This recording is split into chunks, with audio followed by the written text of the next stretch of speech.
با برگزاری رویداد دبی ایرشو 2023 شهر دبی یک بار دیگر نشون داد که به عنوان یک مرکز جهانی در حوزه تکنولوژی و هوافضا شناخته میشه.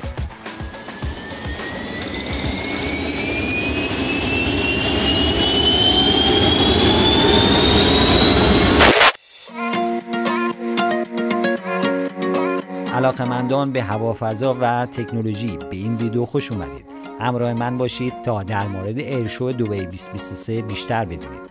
در این رویداد که از 13 تا 17 نوامبر برگزار شد، بیش از 1400 مجموعه مختلف در سطح جهانی مانند بوئینگ، ایرباس و لاکهید مارتین شرکت کردند و بیش از 300 کنفرانس مهم در اینجا برگزار شد و فرودگاه آل مکتوم دبی شاهد حضور 180 هواپیمای مختلف و 390 هیئت بلندپایه نظامی بود و همچنین 80 استارتاپ و 20 غرفه نوآورانه در ایرشو دبی حضور داشتند.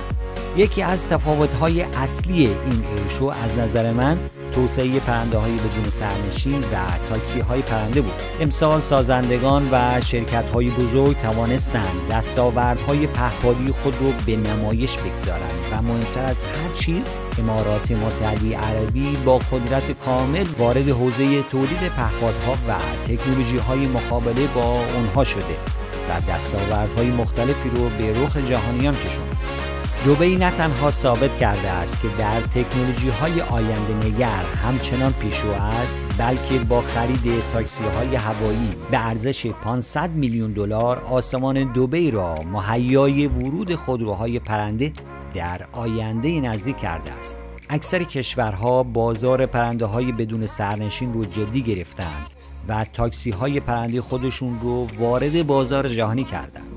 همانطور که میدونید امارات با ورود به فضا امسال نیز با تاکید بر تولیدات فضایی بخشی از این نمایشگاه رو به تولیدات فضایی اختصاص داد. آژانس فضایی امارات همچنین از نمایشگاه هوایی به عنوان فرصتی برای نمایش آخرین ابتکارات و پروژه های خود از جمله مأموریت امارات به کمربند سیارکی، چالش سیاره ایکس و برنامه مناطق اقتصادی فضایی استفاده کرد. نمایشگاه هوایی دبی همچنین آخرین پیشرفت‌ها در سوخت پایدار هوانوردی و همچنین نوآوری در مورد اشکال پاکترین فناوری هوانوردی رو به نمایش گذاشت.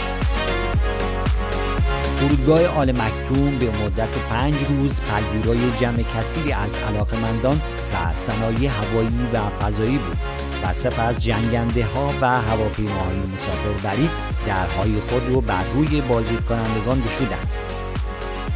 آسمان دبی با پرواز بیش از 180 جنگنده و هواپیماهای مختلف با هنرنمایی تیم آکروجت آسمان رو نقاشی کرد. هر روز به مدت 3 ساعت پروازهای مختلفی برای بازدیدکنندگان برگزار شد.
کامل این نمایشگاه بی‌نظیر در یوتیوب اینفو دبی فارسی و من امین ملکزاده منتشر شده است و از شما دعوت میکنم تا بیننده این نمایشگاه بی‌نظیر باشید.